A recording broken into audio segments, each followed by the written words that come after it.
Terms. और जो मैं आपके साथ पहली टर्म डिस्कस करने जा रहा हूँ वो है हमारी बिजनेस ट्रांजैक्शन।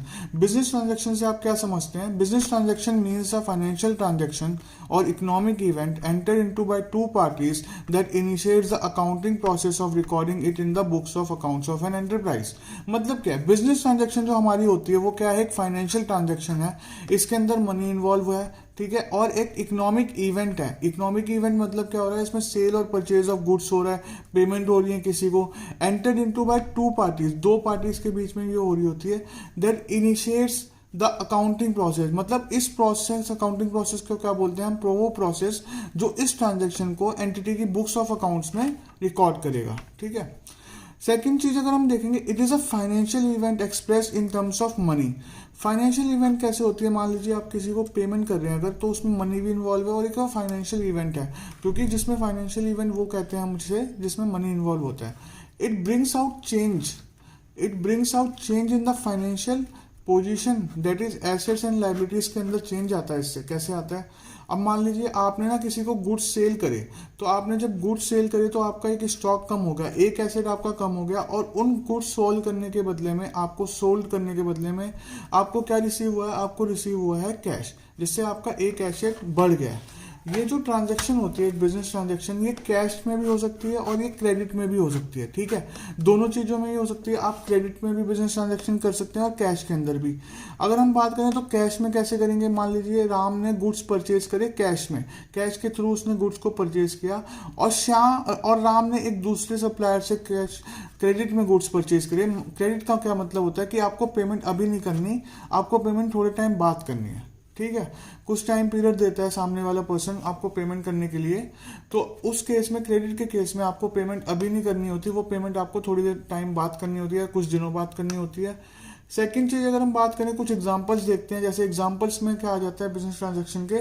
पहला एग्जांपल आता है sale of goods, purchase of goods, receipt from debtors, receipt from sale of fix assets, payment to expenses and payment to creditors, ठीक है। तो होप करता हूं कि आपको ये पहली डेफिनेशन समझ में आई होगी। लास्ट एग्जांपल क्या था हमारा? Payment to creditors, okay. जो मैं आपके साथ सेकंड टर्म डिस्कस करने जा रहा हूं वो है अकाउंट। अकाउंट क्या होता है इसको समझने के लिए आप सिंपल देखिए, अभी हमने क्या करा? बिजनेस ट्रांजैक्शन करी। जब बिजनेस ट्रांजैक्शन हुई, मान लीजिए राम ने बाहर गुड्स बेचे, ठीक है। तो जब राम ने गुड्स बेचे तो हमारा जो स्टॉक कम हुआ था और जो कैश हमें मिला था वो हम कहीं तो कहीं ना रिकॉर्ड भी करेंगे ना। तो वो हम रिकॉर्डिंग कहाँ पे करते हैं? उनकी रिकॉर्डिंग होती है अकाउंट्स के अंदर। जैसे राम ने गुड्स को बेचा, ठीक है, तो एक तो वो सेल्स अकाउंट में क्रेडिट हो जाएगा, ओके। और दूसरा, राम ने गुड्स जब बेचे तो उसे कैश मिला, तो वो जो कैश है वो उसका कैश अकाउंट में ऐड हो जाएगा। तो इससे क्या हुआ कि अकाउंट्स के थ्रू हमारी एंट्री हो गई एक बिजनेस ट्रांजैक्शन की। जो हमने बिजनेस ट्रांजैक्शन करी उसको हमने अकाउंट्स में ट्रांसफर कर दिया। तो अभी हम पढ़ते हैं अकाउंट की डेफिनेशन क्या होती है। It is a recording of transaction, it is a record of transaction cash और credit under a particular head of transactions, say salary, telephone expense, electricity expense, और अ पर्टिकुलर हेड। हेड में क्या आ जाएगा? Particular head के अंदर क्या आ जाएगा? Assets और लाइबिलिटी आ जाती है हमारी, ठीक है। It may not only shows the amount of transaction. जो हमारा अकाउंट होता है वो सिर्फ जो ट्रांजेक्शन हमारी हुई है उनका अमाउंट शो नहीं करता, बल्कि वो उनका इफेक्ट भी शो करता है। जैसे मान लीजिए जब अभी हमने जो एग्जाम्पल लिया है अपना कि गुड्स, हम राम ने गुड्स बेचे, तो जब राम ने गुड्स बेचे तो उसका इफेक्ट अगर हम देखेंगे तो कैश अकाउंट में क्या पड़ा? तो कैश अकाउंट हमारा बढ़ गया। और स्टॉक अकाउंट के अंदर हम देखेंगे तो उसका इफेक्ट क्या पड़ा?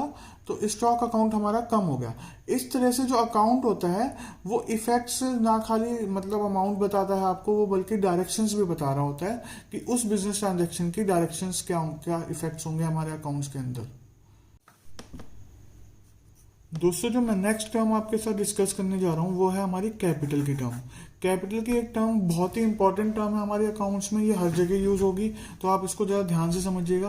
तो कैपिटल की टर्म क्या कहती है? Capital is a amount invested in an enterprise bye the proprietor और बाय पार्टनर्स। प्रोप्राइटर किस केस में? इन केस ऑफ प्रोप्राइटरशिप, और पार्टनर किस केस में? In case of partnership business. अब इस लाइन का हम मतलब समझे क्या होता है? इसका मतलब कि कुछ पैसा जो एक पर्सन ने अपने बिजनेस में लगाया उसको हम सीधा सीधा कैपिटल बोलते हैं, ठीक है। वो कैपिटल किस किस फॉर्म्स में हो सकता है? वो कैपिटल सीधा वो मनी ला के लगा सकता है, दूसरी चीज वो एसेट्स ला रहा है जिसकी कोई मनी टर्म्स में वैल्यू है, ठीक है। जो थर्ड हम पॉइंट देख रहे हैं कि क्या होता है कि कैपिटल जो होती है ना वो लाइबिलिटी होती है बिजनेस की towards proprietor and partner. Proprietor and partner किसके लिए, किसके टूवर्ड्स लाइबिलिटी होती है, हमारी प्रोप्राइटर और पार्टनर के टूवर्ड्स लाइबिलिटी होती है। मतलब बिजनेस जब एक टाइम पे बंद कर रहे होंगे तो बिजनेस की लाइबिलिटी बनती है कि वो कैपिटल को प्रोप्राइटर और पार्टनर्स को पे करे। ओके, तो एंड नेक्स्ट हम देखेंगे कैपिटल इंक्रीज करता है हमारा। कैपिटल इंक्रीज कैसे होगा, कैपिटल इंक्रीज होगा फर्दर इन्वेस्टमेंट से एंड प्रॉफिट जो हमारा बिजनेस अर्न करेगा। और कैपिटल हमारा डिक्रीज किस किस केस में होगा, डिक्रीज कब होगा, जब हम विड्रॉ करेंगे। विड्रॉ का क्या मतलब है, ड्रॉइंग है, हमने कुछ पैसा अपने बिजनेस से अपने पर्सनल यूज के लिए निकाल लिया। सेकंड चीज, हमने लॉस इंकर करा है, लॉस इंकर करा है बिजनेस में, उससे ये डिक्रीज होगा। थर्ड हमने अभी बात करी कि इट इज अ लाइबिलिटी, ये लाइबिलिटी होती है। तो ये लाइबिलिटी क्यों होती है, कभी हमने सोचा ये लाइबिलिटी क्यों है, तो अभी देखते हैं ये लाइबिलिटी क्यों होती है। क्योंकि हम वर्क करते हैं बिजनेस एंटिटी कॉन्सेप्ट पे। बिजनेस एंटिटी कॉन्सेप्ट क्या होता है बच्चों, समझो।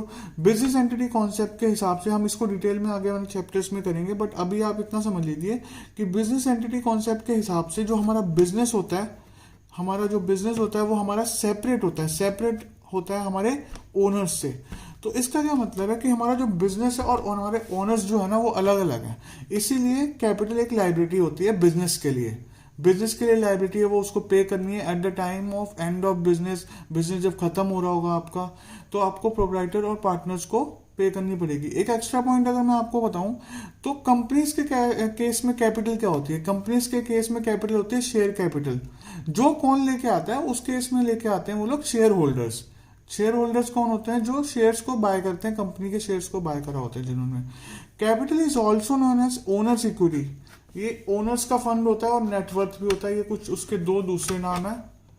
नेक्स्ट चीज अगर हम देखें तो हमारे पास एक फॉर्मूला भी है कैपिटल निकालने का। कैपिटल निकालने का फॉर्मूला हमारा होता है capital is equal to assets minus liabilities. जो लास्ट टाइम मैं आपके साथ इस सेशन में डिस्कस करने जा रहा हूं वो है हमारी ड्राइंग्स। ड्राइंग्स क्या होती है, drawings it is a amount withdrawn और goods taken by the proprietor और पार्टनर्स फॉर पर्सनल यूज। क्या मतलब है इसका कि ड्राइंग्स क्या होती है, ड्राइंग्स वो अमाउंट होता है, वो ड्राइंग्स वो मनी होती है जो पार्टनर और प्रोप्राइटर अपने बिजनेस से निकालते हैं अपने पर्सनल यूज के लिए। अभी हमने देखा कि इसमें ना गुड्स भी ले सकता है वो एज अ ड्राइंग। तो गुड्स को हम वैल्यू किस केस पे करेंगे, तो गुड्स को हम वैल्यू करते हैं कॉस्ट पे, जो उसकी परचेज कॉस्ट होती है उस पर हम वैल्यू करते हैं।